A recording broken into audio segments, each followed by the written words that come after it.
cumplirá su propósito. Sabemos, Padre, que tu palabra es viva y es eficaz, y que tu palabra es perfecta, es pura, es santa. Que tu palabra, Señor, ha sido exaltada, como enseña Salmo 138, verso 2, sobre todas las cosas, al igual que tu nombre. Por lo cual, Señor, enséñanos hoy a continuar la adoración a través de recibir tu palabra, para que tú seas reconocido como el justo, como el santo, como el bueno. Señor, visita nuestras vidas y concédenos hoy reconocer la necesidad que tenemos de la humildad de nuestro corazón. Te amamos y damos gracias por este tiempo. Te pido por mi propia vida también, Señor, ayúdame a hablar tu palabra y ayuda a mis hermanos también, para que todos juntos la pongamos por obra para la edificación del cuerpo de Cristo y para la gloria de tu nombre. Te damos gracias en esta noche, Señor, por tu bendita palabra y por esta hermosa carta de Filipenses que estamos estudiando entre semana. Te damos gracias a ti, Padre, en el nombre de Jesús. Amén y amén. Gloria al Señor. Y bueno, también queremos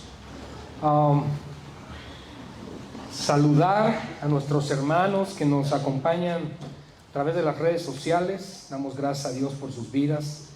Y en esta noche, hermanos, vamos a continuar con la serie de Filipenses. Y quiero pedirles, por favor, que abramos nuestras Biblias en Filipenses capítulo 2. Llevamos ya, por la gracia del Señor, un mes estudiando Filipenses. Tuvimos 2 miércoles de introducción y tuvimos otros 2 miércoles estudiando el capítulo 1. Podemos darnos cuenta entonces cuánta profundidad podemos tener, y nos ha faltado, en el estudio de la palabra de Dios. Fíjense, amados hermanos, nos ha llevado 4 sermones iniciar Filipenses. Solamente la introducción del capítulo 1 y de todo lo general de la carta. ¿Con qué propósito? De que la palabra de Dios entonces sea aprendida tal cual ha sido revelada. Filipenses capítulo 2, y hoy vamos a estudiar los primeros 11 versículos, y hemos titulado la enseñanza de esta noche, Humillación y Exaltación de Cristo. Amados hermanos cristianos, miembros del cuerpo de Cristo, miembros de la iglesia, miembros del pueblo de Dios y de su familia, redimidos por la sangre del Cordero Santo que murió en la cruz, en aquel Gólgota hace 2000 años, para redimirnos de nuestros pecados. A ustedes me dirijo hoy. La palabra del Señor, iglesia, es verdad. Y lo que vamos a ver hoy, hermanos, nos va a llamar nuestra atención con el propósito de entender cómo Cristo nos dejó ejemplo en todo. Hay algo, hermanos, que resalta o que puede sobresalir en toda la obra que nuestro Señor Jesucristo manifestó en todo tiempo. Él siempre fue honesto, Él siempre fue humilde y Él siempre tuvo honor para la obra que fue enviado a hacer. En otras palabras, jamás comprometió el mensaje, jamás comprometió el nombre de su Padre, jamás comprometió el Evangelio, sin importar las circunstancias en las que Él se encontrara. Él jamás negó ni se avergonzó del Evangelio. En todo momento, Él exaltó el nombre del Padre. En todo momento Él caminó sujeto a su Padre. En todo momento hacía lo que al Padre le agradaba. Y en todo momento el Padre estaba con Él. Es entonces para nosotros relevante estos 11 versículos que nos van a mostrar un panorama de la vida de Cristo desde la eternidad y hasta la eternidad, durante su encarnación y durante su resurrección y durante su regreso y la eternidad que tendremos con Él. Es decir, en 11 versículos se nos narra a nosotros lo que aconteció en la eternidad pasada. Lo que aconteció durante su encarnación hace 2000 años, cuando caminó entre nosotros en las calles polvorientas de Jerusalén, y lo que sucederá cuando Él vuelva y nos lleve a su gloria eterna. Qué hermoso es saber, hermanos, que nuestro Redentor y Salvador sí cumplió con lo que su palabra dice. Porque si no tuviésemos nosotros la promesa de Cristo como Redentor, nosotros no tendríamos la esperanza de la resurrección. Si Cristo no hubiera resucitado de entre los muertos, nosotros no tendríamos esa esperanza. Mas ahora nosotros somos semejantes a Él en su muerte, para que también seamos semejantes a Él en la resurrección. Tú y yo tenemos una esperanza. ¿Y saben cuál es? Estar eternamente con el Señor. Lo más precioso, lo más hermoso del cielo es que Cristo está ahí. Eso es lo más hermoso. No importa si te dan un arpa grande o chica. No importa si te dan tu nube personal o no. Lo que importa, amados hermanos, es que Cristo está ahí. Y que podremos contemplar eternamente su presencia, su belleza, su gloria. Yo solo reflexiono por un momento el poder llegar y verle. Y así como Tomás, cuando él le vio y cayó postrado y dijo, mi Señor y mi Dios, cuando vio sus heridas, solo piensa en lo que acontecerá cuando le veas. Cuando Él te reciba con amor, con compasión, con alegría en su rostro, porque has llegado a la meta. Qué hermoso será ese día. Y ese es el anhelo que todo cristiano debe de tener. Ciertamente, cada día trae su afán. Cada día trae preocupaciones. Dijo el mismo Señor Jesucristo, basta cada día su propio mal. ¿Por qué, hermanos? Porque somos malos, pecadores, pecaminosos. Ofendemos a Dios con nuestras conductas, con nuestras palabras, con nuestros pensamientos, con nuestras acciones. Pero es un día que quedará atrás, porque estando en su presencia ya no habrá más memoria de lo que hubo antes.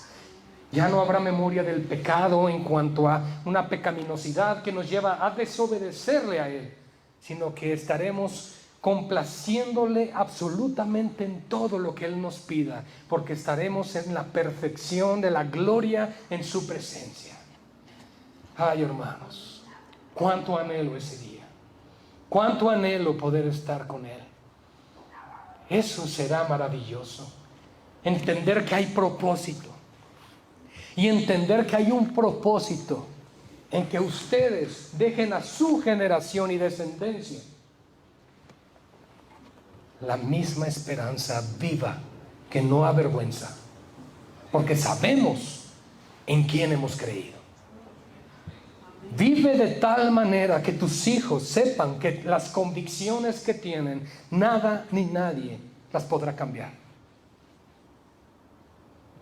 Modela el Evangelio como Cristo lo hizo, para que entonces nosotros podamos ser verdaderos discípulos y tus hijos lo puedan ser también a ti, al imitarte, al seguirte.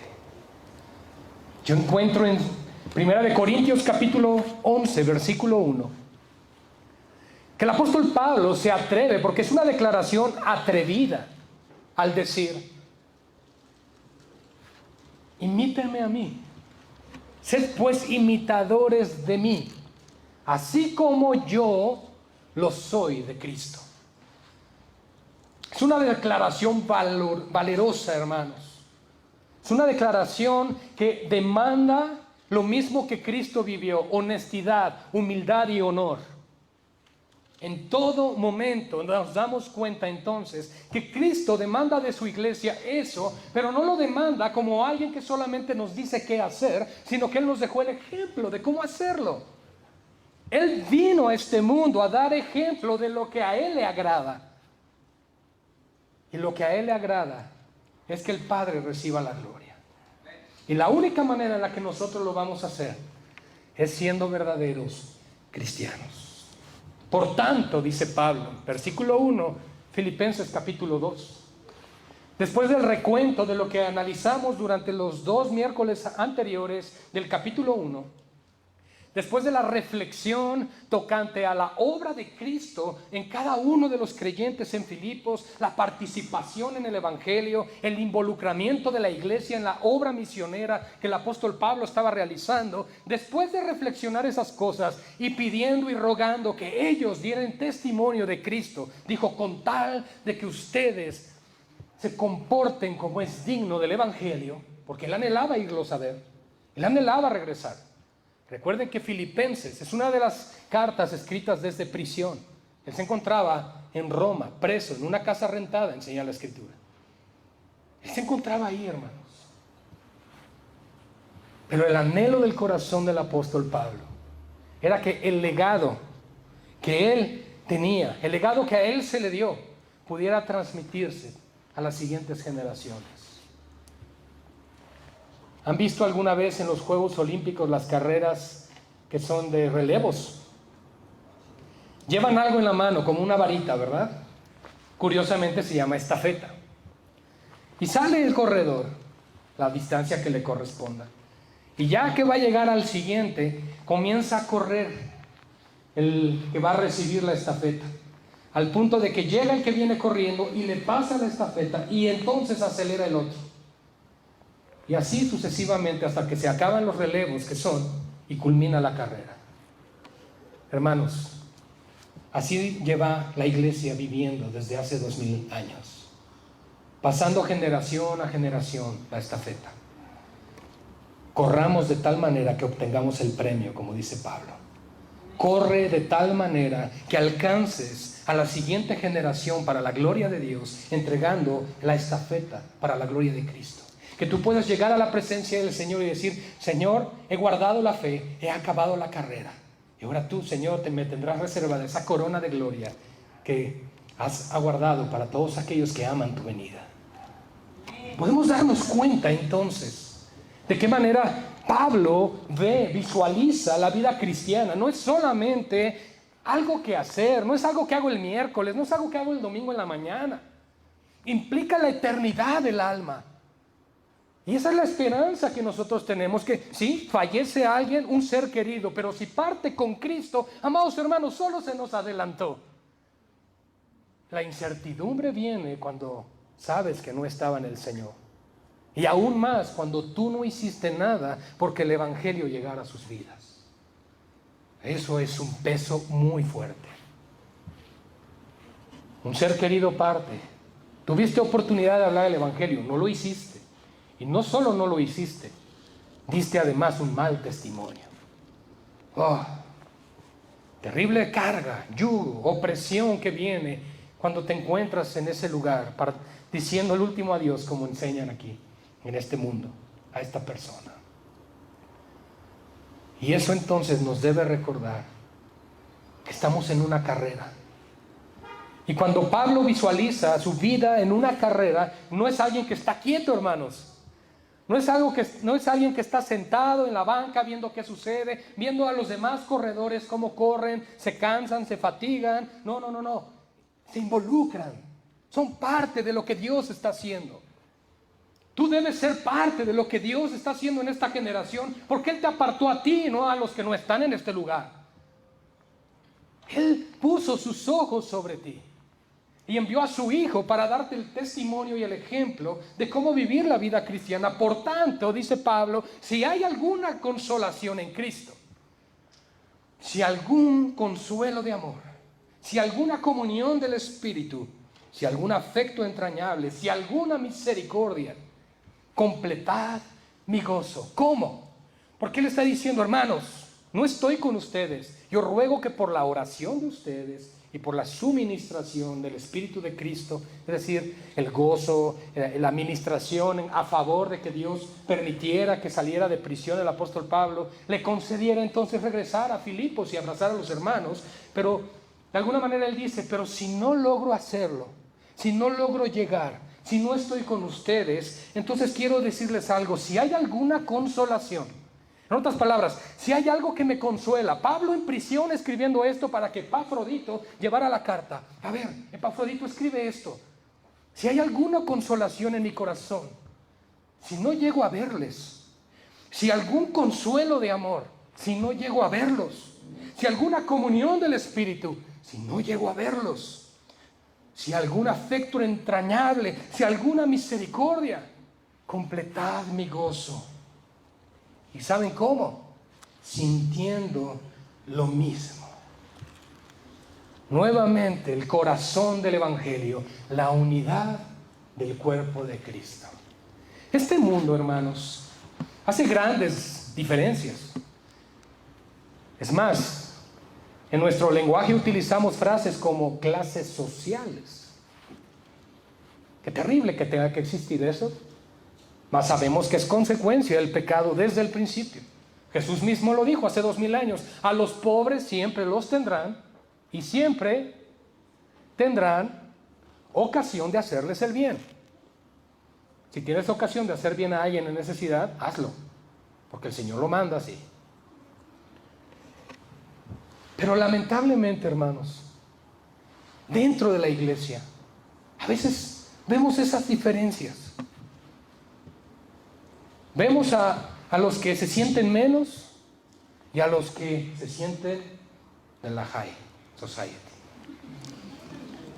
Vemos de todo, y los de en medio, ¿no? Así, los bonachones con todos, y hay de todo, hermanos. Y gloria a Dios, es parte de la multiforme gracia del Señor.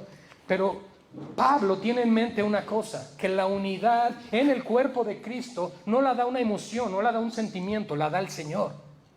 Y si el Señor se hizo humilde, siendo el Señor de señores y Rey de reyes, cuánto más nosotros deberíamos humillarnos, someternos, para que consideremos a los demás, como dijo Pablo, como superiores a nosotros mismos.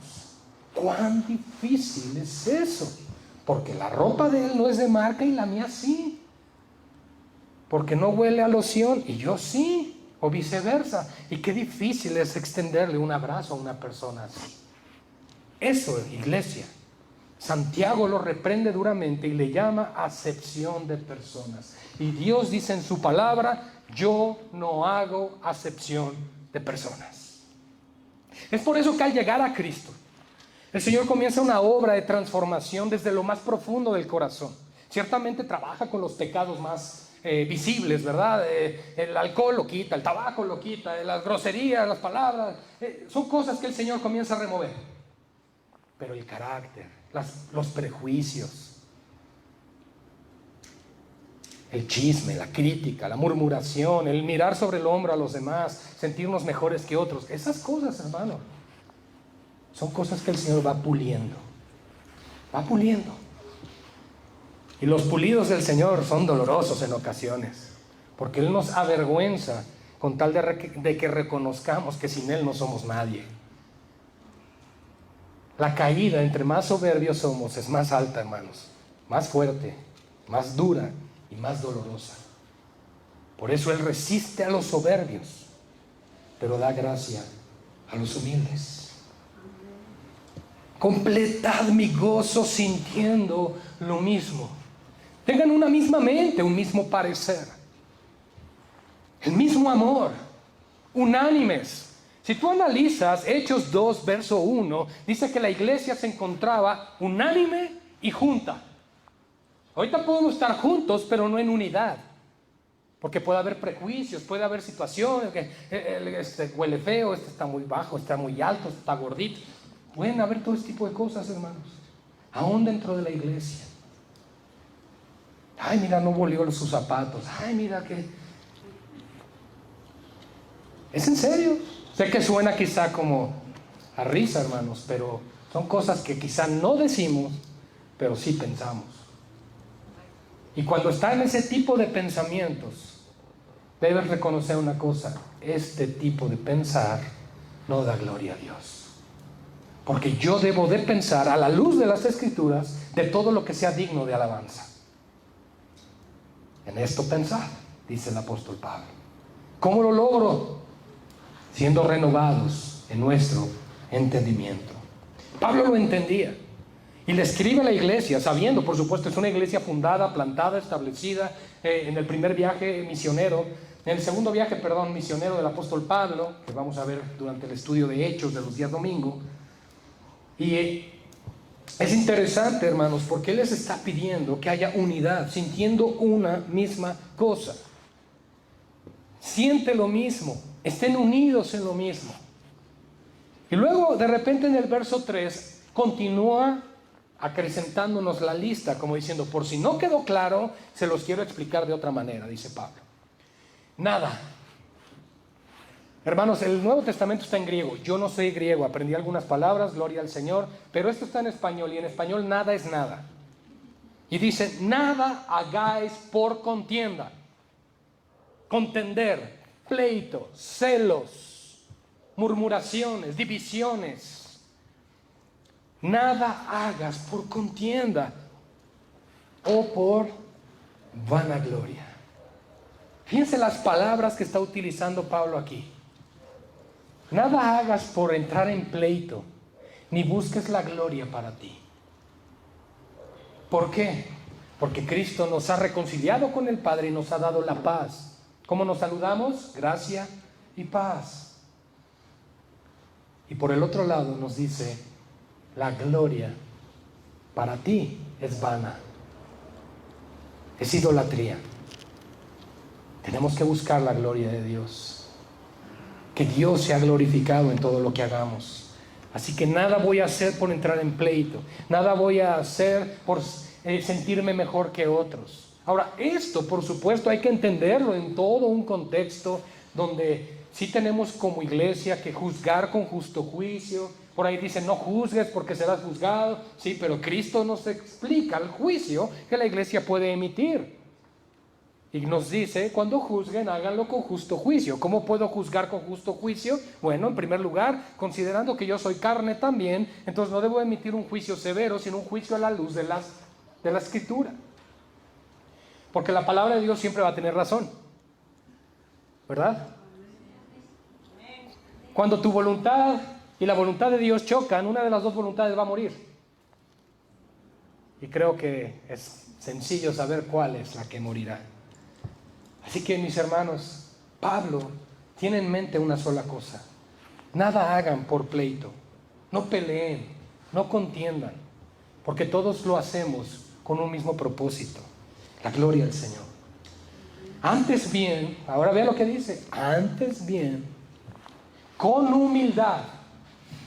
Ahora, fíjense, hermanos, esto es un preludio, es una antesala de la humillación y exaltación de Cristo que vamos a encontrar en el resto de la enseñanza de esta noche. En otras palabras, Pablo nos está preparando una especie de, miren, les planteo esto para que se vayan preparando por lo que les voy a decir. ¿Por qué? Porque el corazón del hombre suele ser orgulloso. El orgullo es lo contrario a la humildad. Y Dios quiere que seamos humildes. ¿Lo pueden repetir conmigo? Dios quiere que seamos humildes. Amén. Es para que sepan que sí había gente aquí. Dios quiere que seamos humildes. Dios quiere que seamos llenos de honor. Y Dios quiere que seamos honestos. Que hace un tiempo les puse un ejemplo de la diferencia entre la honestidad y la integridad. Tú puedes ser honesto en algo, pero no estar siendo íntegro. Y eso es algo tremendo. La integridad nos manda a ser de una sola pieza, inquebrantables en cuanto a convicción y testimonio. La honestidad puede estar, pero no necesariamente está siendo íntegro. Y planteábamos el ejemplo de que un hombre había ganado un premio, pero estaba en un lugar con una mujer que no era su esposa. Se gana el premio, le dicen, hey, ¿quieres salir en la radio? Te vamos a entrevistar, porque eso que te enviamos era una prueba. Él recibió una caja con mucho dinero y él la devolvió. Entonces él la devuelve, él fue honesto, la devolvió. Y les dijo él a los de la radio, ¿saben? No me pueden entrevistar en la radio. ¿Por qué? Es que con la mujer que estaba yo no era mi esposa. Entonces él fue honesto en devolver el dinero, pero él no era alguien íntegro. Tenemos que aprender a diferenciar las cosas, porque luego nos engañamos a nosotros mismos. Y aquí el apóstol Pablo nos está diciendo, nada hagas con esta actitud en tu corazón, sino con humildad, estimando cada uno. Nuevamente las matemáticas aparecen aquí, cada uno, hermanos, hazlo personal. Yo debo estimar a los demás como superiores a mí mismo. Cuán difícil es vivir bajo sujeción de autoridad. Qué difícil es eso.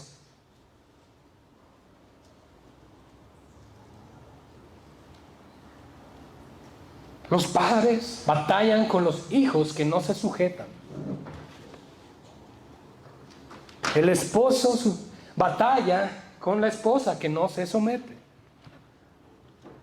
La esposa batalla con el marido que no trabaja, que no se sujeta a Cristo. Porque Cristo nos manda a trabajar, ¿verdad? Entonces, si el marido no quiere trabajar, el marido no se está sujetando a su propia cabeza, que es Cristo. Y ahí viene una revolución en el hogar. Viene todo un problema, un desorden, desajuste. Y entonces, las consecuencias son graves. Es por eso que Dios, en su misericordia, nos corrige, nos endereza, nos acomoda. En Hebreos capítulo 13 dice que aún lo cojo vuelva al camino para que sea sanado.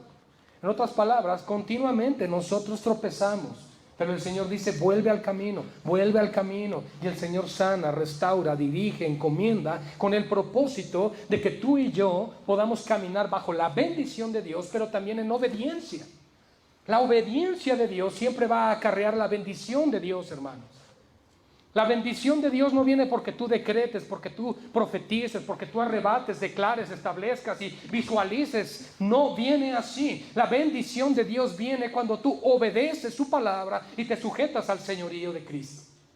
En ese momento entonces podrás ver que el bien y la misericordia serán tu retaguardia toda tu vida. Eso es lo que el Señor promete. Tú quieres ver lo que la palabra de Dios promete para tu vida, entonces sométete, sujétate y obedece a lo que Él pide, y entonces lo verás. Porque Dios es fiel a sus promesas. Amados hermanos, nosotros podemos encontrar en las Escrituras un vasto número de promesas para el pueblo de Dios, para la iglesia. Y el problema es no solamente que a veces no vivimos con las bendiciones o los frutos que el Señor tiene para su iglesia por la falta de obediencia, sino también por el desconocimiento de la palabra de Dios. Muchas veces no sabemos lo que Dios tiene para nosotros. Y por eso nos volvemos a la metafísica y es más fácil decir, yo decreto sobre ti prosperidad. Y para los de este lado, y eso a la gente le gusta, porque nos gusta el camino fácil. Jesús estaba siendo tentado por Satanás en el desierto. Y una de sus 3 tentaciones le dijo, ¿ves todos los reinos de este mundo? Yo te los daré si postrado me adorares. Y agrega, porque a mí fueron dados. ¿Okay? ¿Cuándo le fueron dados? Cuando Adán peca. Todos los reinos de la tierra que Dios le había dado a Adán para que los cuidara, se subordina bajo la autoridad del que lo engaña y ahora le pertenecen a Satanás. Primera de Juan 4, el mundo entero está bajo el poder del maligno. Jesús mismo le llamó el príncipe de este mundo. Así que no estamos haciendo cosas extrañas. Luego, amados hermanos,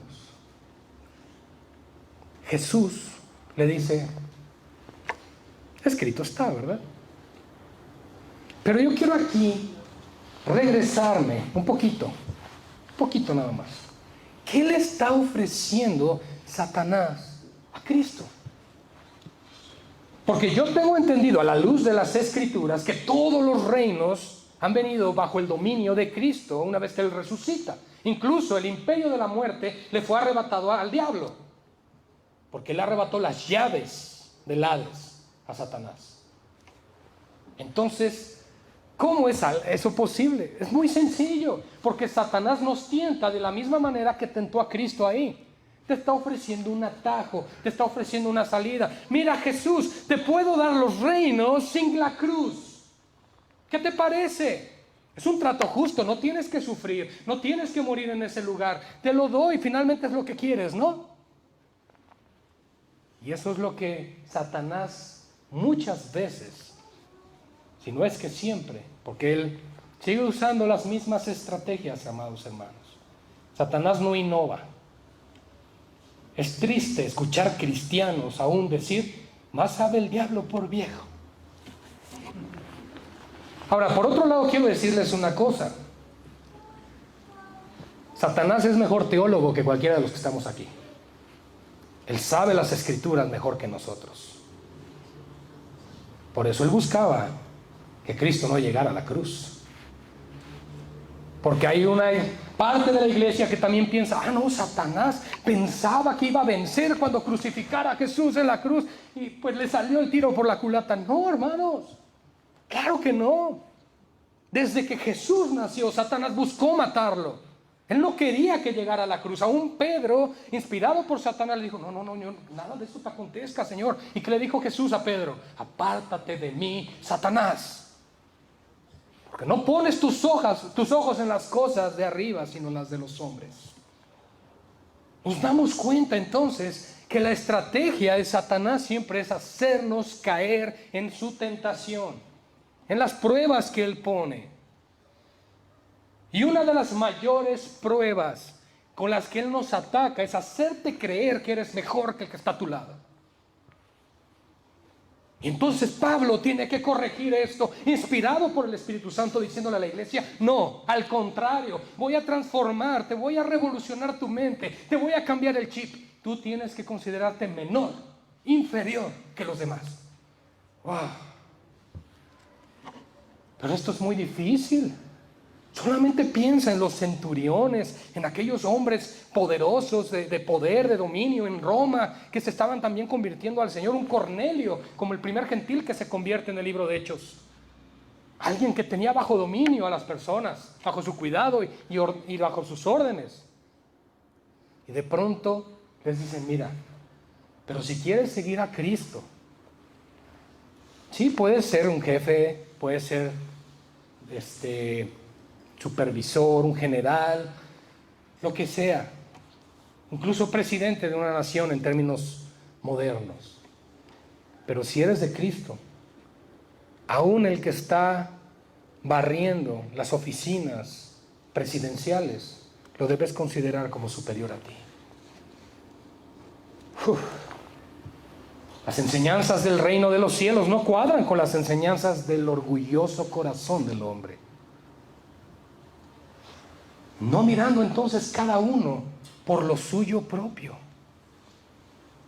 sino cada cual también por lo de los otros.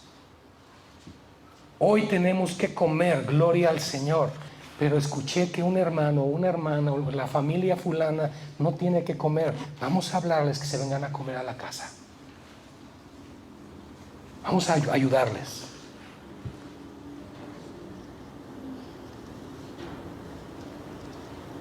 Hermanos, el amor, dice el apóstol Pablo, no se manifiesta solo en dicho, sino en hecho. Y tenemos nosotros el mayor ejemplo que estamos a punto de leer. Haya pues en vosotros este sentir. Ok, Pablo, ya nos dijiste todo lo que hay que hacer, pero ¿cómo lo hago? Eso es lo hermoso de la palabra de Dios. ¿Saben? Segunda de Pedro 1:19 dice que tenemos la palabra profética más segura. Entonces, si es la palabra profética más segura, no va a dejarnos cabos sueltos. Es decir, no nos va a decir primero esta confrontación al ego y nos va a dejar así como, bueno, ¿y ahora cómo le hago? ¿O qué ejemplo sigo, Pablo? Porque es bonito escribir, suena bonito eso, suena confrontativo, pero ¿cuál es mi modelo? ¿Qué ejemplo? ¿A quién imito? ¿Cómo le hago? Porque esto no suena sencillo, Pablo. O sea, quizá ahorita tú ya me escribes estas cosas porque estás en prisión. Pero, ¿cómo lo hago? Entonces nos dice, haya pues en vosotros este sentir. Recuerden que en el versículo 2 nos dijo que debemos sentir una misma cosa y debemos vivir unánimes. Entonces, ¿qué es lo que debemos sentir? Lo mismo que hubo también en Cristo Jesús. Me encanta, hermanos, porque Pablo no está apelando a él como, mírenme a mí, qué humilde soy, cómo sufro en la cárcel, mírenme a mí, soy tan digno que casi me van a adorar. No, hermanos. Pablo apuntaba todo a Cristo, a la gloria del Señor. Él está diciendo, miren, no hay mayor ejemplo de humildad, de honor y honestidad en toda pureza que en Cristo. Porque, amados hermanos, aún nosotros podemos ser hipócritas y fingir. Caminar en la iglesia y, sí, bueno, aleluya, hermanito, hermanita, hermanita. Y en las calles ser de lo peor. Y aquí en la iglesia saludas así a las mujeres casi, y afuera te las comes con los ojos. Eso es hipocresía. Y eso Cristo lo ve donde estés. Entonces Él nos está diciendo, el mayor ejemplo y el mejor modelo no soy yo, dice Pablo, es Cristo. Entonces haya pues en ustedes y en nosotros, en la iglesia, este sentir que hubo también en Cristo Jesús, el cual, siendo en forma de Dios, no estimó el ser igual a Dios como cosa a que aferrarse. Ahorita lo explicamos. Sino que se despojó a sí mismo, tomando forma de siervo, hecho semejante a los hombres. Y estando en la condición de hombre, se humilló a sí mismo, haciéndose obediente hasta la muerte, y muerte de cruz. Ay, ay, ay. Ante tal ejemplo, digamos que la cláusula que pone Pablo aquí en esta carta, ante tal situación, no hay manera en que tú y yo podamos decir, yo pensé que de esta sí me zafaba, pero no. Me estás dejando el mejor ejemplo que puedo yo tener, Cristo. Y lo que él está reflexionando y lleva en retrospectiva a la iglesia de Filipos es a considerar la gloria pasada del Señor. Miren, el Señor es eterno. En las Escrituras Él aparece como el eterno. Él siempre ha sido, es y será. Hebreos 13:8 dice: Jesucristo es el mismo ayer y hoy y por los siglos. Hablando de la eternidad del Hijo. La Escritura nos habla de un Dios trino y nos habla de la eternidad de ese Dios que se manifiesta en tres personas sobre su creación. ¿Cómo es eso? No lo sé, pero ahí lo dice. Y por fe lo creo. Pero hermanos, nos está diciendo, haya pues en vosotros este sentir que hubo también en Cristo Jesús. ¿Y cuál es ese sentir, Pablo? Pues que Él no estimó el ser igual a Dios. Ahora, nosotros podríamos pensar en este momento, bueno, eso suena entendible, pero como que eso ¿a qué punto me lleva? ¿Saben cuál fue la tentación que Satanás utilizó con Eva? Seréis como Dios. En otras palabras, Cristo demostró con su propio ejemplo, Él es Dios. Y nunca dejó de ser Dios. Ahorita lo explicamos. Pero dejó esa gloria que había en su trono, en su presencia, para venirse a ser hombre, hermanos. Y servir al Padre a través de servir a la iglesia con su muerte expiatoria.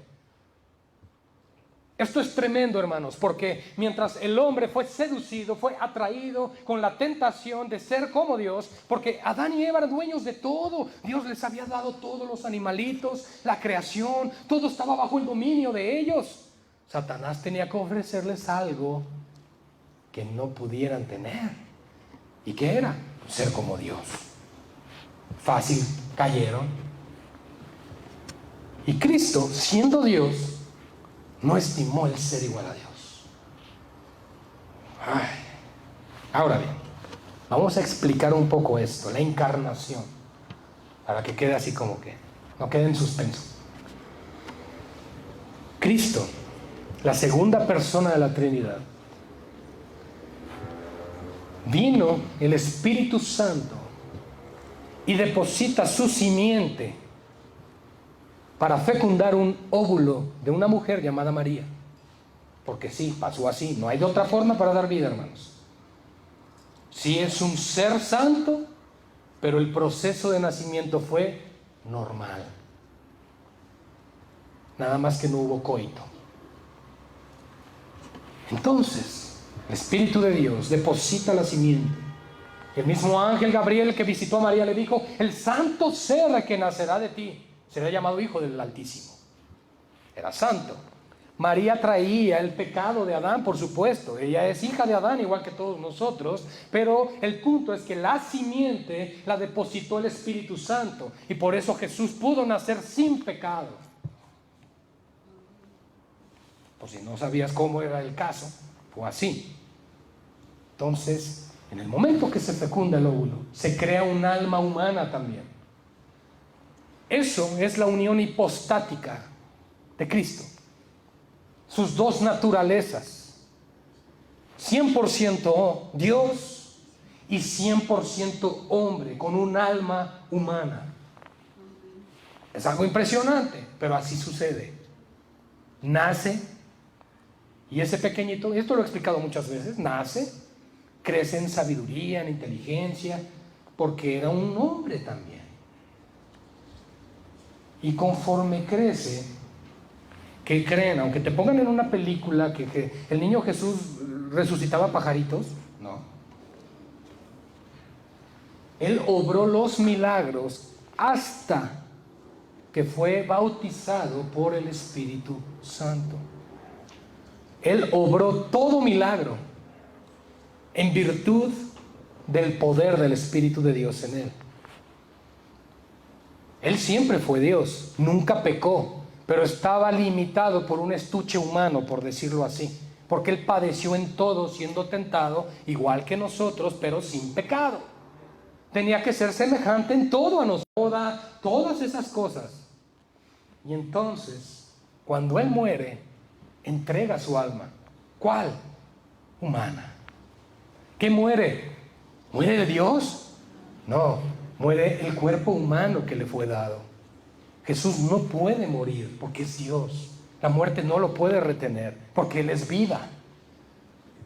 Entonces, hermanos, Él vino a hacer todo este desbarajuste en este mundo que conocemos como redención, el plan redentor, la salvación que Él vino a orquestar para darnos vida, esperanza y salvación, hermanos. Para la mente humana es locura, pero para nosotros es poder de Dios, de salvación. El cual, siendo entonces en forma de Dios, ya lo entendimos, Él estaba en su trono, recibiendo la gloria. Juan 17, ora al Padre, dice: Padre, que la gloria que yo tenía al principio, también ellos puedan verla. Es precisamente antes de que Él se hiciera hombre. Y por ahí el apóstol Pedro también nos recuerda que el Cordero de Dios fue inmolado antes de la fundación del mundo. Es decir, Jesús no se hizo hombre para ver qué pasaba, a ver si lo mataban. No, había un plan diseñado antes de Génesis 1:1. Dios ya había determinado redimir a la humanidad. ¡Wow! La sabiduría de Dios. Y ese eterno Dios poderoso se hizo hombre y vimos su gloria. La gloria como del unigénito del Padre, dice Juan. Y vimos su rostro lleno de gracia y verdad. Porque la ley vino por Moisés, pero la gracia y la verdad vinieron por Jesucristo. Entonces Él, siendo en forma de Dios, no estimó el ser igual a Dios como cosa que aferrarse. Estuvo dispuesto. Este mandamiento recibí de mi Padre, el poner mi vida en rescate de muchos y volverla a tomar. Es decir, morir en la cruz y resucitar. Él se despoja entonces a sí mismo. Se despojó a sí mismo tomando forma de siervo. ¿Cómo nos llama? Siervos. ¿Quién es el Señor? Él. ¿Quiénes somos los siervos? Nosotros. ¿Ok? Entonces nosotros no somos nadie para dar órdenes al Señor. Él habla y nosotros decimos: está bien, Señor, amén. Se despojó tomando forma de siervo, hecho semejante a los hombres. Y estando en la condición de hombre, se humilló a sí mismo. No bastó con que tomara una forma humana, lo cual es sumamente humillante para el Creador. Hermanos, las Escrituras dicen que los cielos de los cielos no lo pueden contener. Las Escrituras dicen que Él habita en luz inaccesible. Solo piensa en la grandeza del Eterno. Se hizo un hombre. Y al hacerse hombre, se humilló. Y a veces no somos capaces nosotros de humillarnos. No somos capaces de doblegar el orgullo porque ¿qué van a pensar? ¿Qué van a decir de mí? Si soy el Pipirisnay Bendacourt. Pero no, el Señor nos quiere humillar. Y no es que nos quiere humillar porque nos odie, porque no le simpaticemos, sino porque quiere que en todo seamos como Cristo. Eso tienes que entenderlo, grábatelo en tu mente y en tu corazoncito. Dios no va a dejar de trabajar en ti hasta que Cristo sea formado en tu vida. Y entre más te rebeles, entre más te opongas, más fuerte será el trato de Dios. No lo olvides, no lo olvides, porque ya no estás aquí en este mundo para hacer tu voluntad, sino la voluntad de aquel que resucitó entre los muertos y te ha dado vida eterna. Se hizo semejante a nosotros. Y estando en la condición de hombre, por si tienes la duda, yo sí creo que Él se reía, convivía con sus discípulos, con sus papás, con sus hermanos. Pero de algo estoy seguro: jamás hizo algo que ofendiera a su Padre Celestial. Jamás. ¿Saben quién nos da el gozo? Dios. ¿Quién nos da el contentamiento? Dios. ¿Quién nos ha dado nuestra risa y sonrisa? Dios. Dios quiere un pueblo gozoso en Él, no en las cosas del mundo. Un pueblo que se goce en Él. Entonces Cristo, estando en la condición de hombre, se humilla a sí mismo, haciéndose obediente. Hermanos, esta es la característica más importante, el núcleo, el centro de la enseñanza que Pablo quiere enviar a la iglesia de Filipos. La obediencia de Cristo. Cristo vino a obedecer. Él no vino a ser servido, sino a servir y a poner su vida en rescate por muchos. Mientras en este mundo nosotros pensamos en más lujos, en más cosas, Él dijo, ni el Hijo del Hombre no tiene ni dónde recostar su cabeza. Ahora el punto no, Dios no está enojado con que tengas riqueza o dinero. El problema no es eso. El problema es cuando es tu ídolo, es tu Dios. Cuando es tu prioridad. Cuando el dinero, el negocio y el trabajo son prioridad que el Señor y que el día del Señor, hay un problema muy serio de idolatría en el corazón. Muy serio, hermanos. Porque Dios, que no miente, dijo: 6 días trabajarás y el 7º será para Jehová tu Dios. ¿O me equivoco? Entonces, al decirle: Señor, es que necesito trabajar todos los días, Señor. Si no, no rinde, no sale, no alcanza. Bueno, tienes 2 opciones: o cambiar de negocio, de giro, o contratar a alguien que te cubre el tiempo del culto. Son 2 horas, hermano. No estoy pidiendo las 8 de la jornada. Pero ¿cuánto cuesta, verdad? Porque nuestro corazón va persiguiendo otras cosas. Cristo no vino más que para obedecer. Y Pablo nos está diciendo: iglesia, ustedes están puestos para lo mismo, para obedecerlo a Él.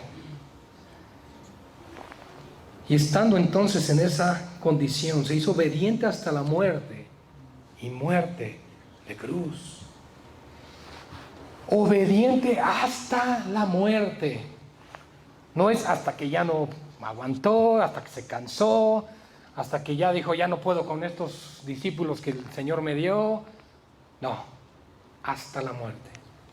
Y aún en la muerte, en su lecho de muerte, rogó al Padre porque perdonara a los que lo habían crucificado. Dijo, Padre, perdónalos, porque no saben lo que hacen.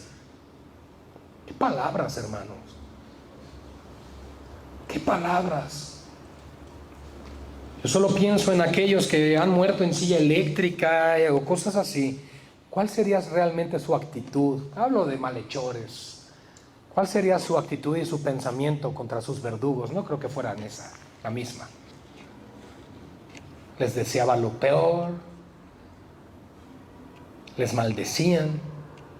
Pero Cristo, cuando lo maldecían, Él bendecía. Cuando lo golpeaban en una mejilla, ponía la otra. Y hay quien dice, pero solo hay dos. Pero te tengo una buena noticia. Cuando te pegan en una, tienes la otra libre. Y cuando te van a pegar en esta, la otra ya está libre otra vez. Así que hasta 70 veces 7 hay que perdonar. Hay que perdonar, como Cristo lo hizo, humillándose a sí mismo hasta la muerte en obediencia y muerte de cruz. Por lo cual, hermanos, por lo cual hay una meta, hay un propósito.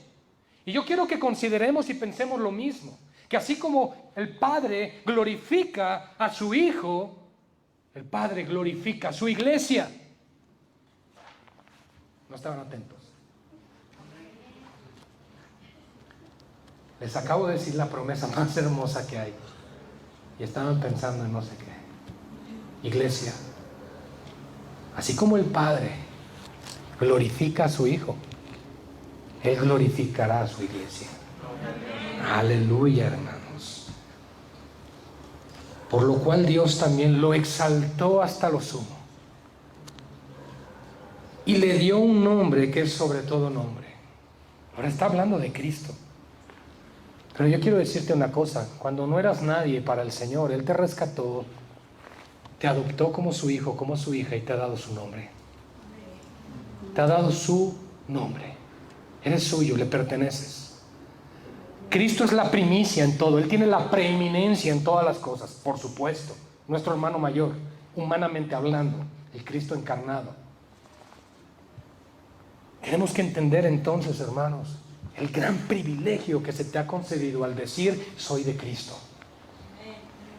Por lo cual Dios le exalta hasta lo sumo y le da un nombre que es sobre todo nombre, para que en el nombre de Jesús se doble toda rodilla de los que están en los cielos. ¿Quiénes están en los cielos? Los ángeles, querubines, serafines, los redimidos, todos, dice aquí, al igual que los que están ¿dónde? En la tierra y debajo de la tierra. Todos, hermanos. Y toda lengua confiese que Jesucristo es el Señor. Jesús descendió a las partes más profundas de la tierra, llevando no el evangelio de arrepentimiento, sino el evangelio de victoria. Él bajó y descendió con poder y autoridad, declarando la victoria para el pueblo de Dios y para la gloria de su Padre. Él es vencedor. Él es lo que hizo. Eso es lo que Él hizo para darle vida y salvación al pueblo de Dios, hermanos. A través de su muerte Él nos dio vida y vida eterna. Y toda rodilla se va a doblar y confesarán que Jesucristo es el Señor, para la gloria de Dios Padre. Oremos. Señor, gracias por tu palabra. Gracias, Señor, por recordarnos hoy la sencillez del corazón de tu Hijo, el siervo sufriente de Jehová, de Isaías 53. Cuán relevante e importante soy para tu iglesia entender, conocer y saber que la humildad es realmente la llave, no del éxito, sino de la bendición de Dios y de su cuidado. Señor, llévanos a ser como Cristo.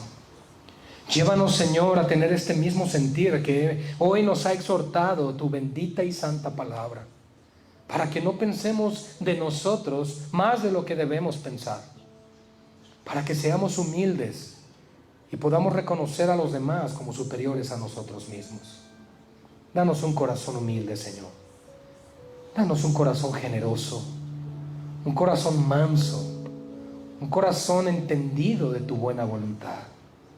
Señor, porque Cristo vino a darnos el mayor de los ejemplos de lo que implica el renunciar a sí mismo con tal de que otros se beneficien. A veces no entendemos, Señor, que nuestro servicio en el cuerpo de Cristo no es para ser vistos, sino para que otros crezcan en su fe, para que otros puedan caminar tomados de tu mano en el proceso de madurez y crecimiento. Señor, libra a esta iglesia, líbrame a mí, libra a Pastor Iván, libra a todos los siervos, líbranos a todos, Señor, aún a los niños, a los jóvenes, al grupo de alabanza, a los ujieres, a todos, Señor. Líbranos de pensar que somos algo que no somos, porque si algo somos es por tu gracia, y es porque a ti te ha placido hacerlo así.